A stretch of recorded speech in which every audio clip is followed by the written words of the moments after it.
मैं नैना जायसवाल। मैं एशिया की पहली लड़की हूँ जिसने 8 साल की उम्र में यूनिवर्सिटी ऑफ कैम्ब्रिज लंदन से 10वीं की परीक्षा पास की और 10 साल की उम्र में मैंने अपना इंटरमीडिएट कंप्लीट किया और 13 साल की उम्र में ग्रेजुएशन कंप्लीट करके मैं हिंदुस्तान की पहली और यंगेस्ट जर्नलिज्म ग्रेजुएट बनी हूँ। और 15 साल की उम्र में मैंने पॉलिटिकल साइंस में पोस्ट ग्रेजुएशन कंप्लीट किया। ये भी मैं एशिया की पहली लड़की हूँ और यंगेस्ट हूँ। और अभी 17 साल की उम्र में मैं अपना पीएचडी कर रही हूँ और इसके साथ साथ टेबल टेनिस में मैं नेशनल चैंपियन हूँ और साउथ एशियन चैंपियन भी हूँ। और मैं एम्बिडेक्स्ट्रस हूँ, मैं दोनों हाथों से लिख सकती हूँ। टाइपिंग में A to Z मैं सिर्फ 1.72 सेकेंड्स में टाइप कर सकती हूँ और मुझे रामायण के 108 मान का भी कंठस्थ है। और हैदराबाद की जो स्पेशल बिरयानी होती है वो भी मैं सिर्फ 25 मिनट में बना सकती हूँ। अच्छे काम करते रहो, चाहे लोग तारीफ करें या ना करें। आधी सी दुनिया सोती रहती है, सूरज फिर भी उगता है। ऐसे विचारधारा से ही हमारे देश ने कई निर्णायक निर्णय लिए थे जिसका फलस्वरूप आज पूरे विश्व में हमारे भारत देश की ख्याति फैली हुई है। तो इसका श्रेय भारतीय सेना के अध्यक्ष और उनके सभी सदस्यों को जाता है। तो मैं भारतीय सेना को हार्दिक बधाई देती हूँ। हम ना दौलत पे नाज करते हैं ना शौहरत पे नाज करते हैं। भगवान ने सरजमीन हिंदुस्तान में पैदा किया, इसीलिए हम हिंदुस्तानी होने पर नाज करते हैं। और मैं बुलंद आवाज में कहती हूँ कि हमसे जो टकराएगा वो मिट्टी में मिल जाएगा। और क्रोध को जिसने जीता है, जिनकी भार्य सीता है, जो भरत शत्रुघ्न के भ्राता है और जिनके चरणों में हनुमत लाला है, ऐसे मर्यादा पुरुषोत्तम श्री राम के हम भक्त हैं जो देश की सेवा करना ही हमारा पहला कर्तव्य मानते हैं और देश के लिए जान देना खेल मानते हैं। भारत देश क्या है? दुनिया के लिए एक कीमती नया तोहफा है। भारत देश दुनिया का वो देश है जिसे दुनिया ने सोने की चिड़िया का नाम दिया था। और मैं गर्व से कहती हूँ कि भारत देश ने यह सिद्ध किया कि कोई हाथ से छीन कर ले जा सकता है पर नसीब से नहीं।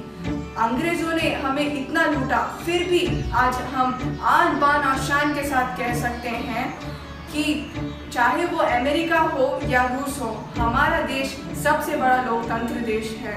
और आज हम पूरे विश्व में स्वाभिमान के साथ कह सकते हैं कि हम आंख से आंख मिलाकर तथा कांधे से कांधा जोड़कर चलते हैं। और आप सबको पता है कि हम सब देशवासी वहाँ खड़े रहते हैं जहाँ बड़े मैटर होते हैं।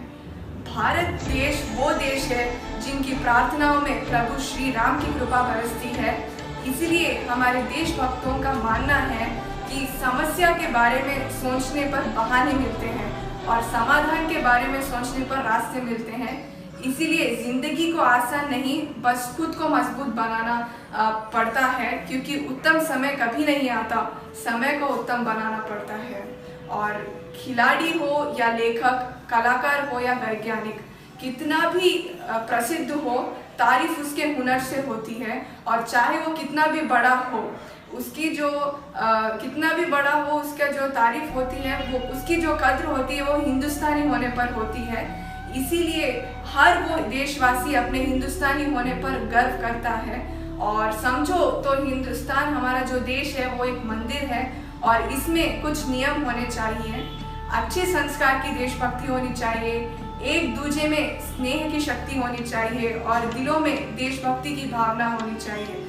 तभी हम अपनी जिंदगी के मायनों को समझ सकते हैं। हम सब मिलके इस देश को महान देश बनाएंगे और हम मिलकर हर जुल्म को मिटाएंगे। है ये वादा, अगर साथ दे सब लोग तो हम चांद पर भी तिरंगा लहराएंगे। और हमारे देश की एक खास बात ये है कि हमारे देश में देश विदेश से लोग बिन बुलाए ही पर्यटक आते हैं, क्योंकि यहाँ स्वागत में फूल नहीं दिल बिछाए जाते हैं। और आज मैं आप सबसे गुजारिश करती हूँ कि इतनी सी बात हवाओं को बताए रखना, रोशनी होगी चिरागों को जलाए रखना। लहू देकर जिसकी की है हिफाजत हमने, ऐसे तिरंगे को अपने दिल में बसाए रखना। ये वो देश है जिस पर सभी को मान और अभिमान है अब तक। ये वो देश है जिसकी कायम शान है अब तक। और मैं गर्व से कहती हूँ कि यहाँ पर हिंदू, मुस्लिम, सिख, ईसाई सभी मजहब के लोग रहते हैं। सोने की चिड़िया कहलाने वाले इस देश में जान और जिगर है अब तक। और हमारे इस महान देश में हर एक को इस देश की आबो हवा रास आती है और इस देश में बसे हैं न जाने कितने मेहमान अब तक। और इस वतन के लिए हमारे शहीदों ने अपनी जान कुर्बान कर दी। इसीलिए मैं विनती करती हूँ कि ये धरती, ये गगन, ये वतन न बेच देना। शहीदों ने जान दी है वतन के वास्ते, शहीदों के कफन न बेच देना। और मैं ये भी कहती हूँ कि आप उन शहीदों के परिवार वालों से पूछो कि क्या होता है हर पल बिताना। बड़ी तकलीफ होती है उनके दिलों को समझाना। प्यारे मित्रों, जिंदगी तो यूं ही गुजर जाएगी, पर बहुत मुश्किल होता है उन शहीदों को भूल पाना। और उन शहीदों के परिवार वालों को ये मालूम है कि जिंदगी उसी को आजमाती है जो हर मोड़ पर चलना चाहता है।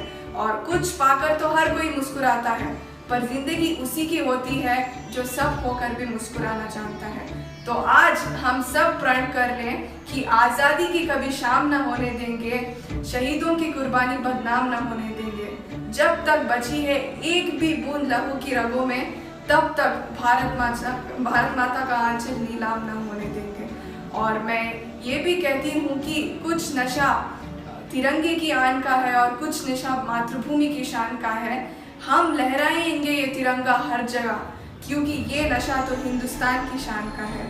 और अनेकता में एकता ही हमारी शान है, इसीलिए मेरा भारत महान है। ये मैं नहीं, भारत की 100 करोड़ जनता कहती है। इसीलिए हमारा देश सबसे बड़ा प्रजातंत्र देश है और हम और आप इस देश का भविष्य है। तो मैं आप सबसे गुजारिश करती हूँ कि दे सलामी इस तिरंगे को जो हमारी शान है।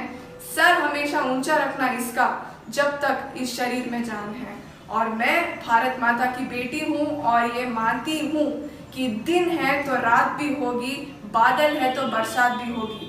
क्यों घबराते हो इन देश के गद्दारों से, क्योंकि जिंदगी रही तो उन गद्दारों की मौत भी होगी। पाना है जो मुकाम, वो मुकाम अभी बाकी है। अभी तो आए हैं ज़मीन पर, अभी आसमान की उड़ान बाकी है। अभी तो सिर्फ लोगों ने सुना है मेरा नाम, अब इस नाम की पहचान बनाना बाकी है।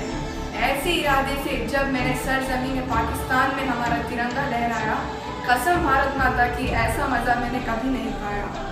मैं ये दुआ करती हूँ कि जितने हैं आसमान में सितारे, उतनी शक्ति हो तुम्हारी, किसी की बुरी नज़र ना लगे, हर कामयाबी कदम चूमे तुम्हारी। So finally I am proud to be an Indian and I feel we must live like a scholar and die like a soldier. Jai Hind.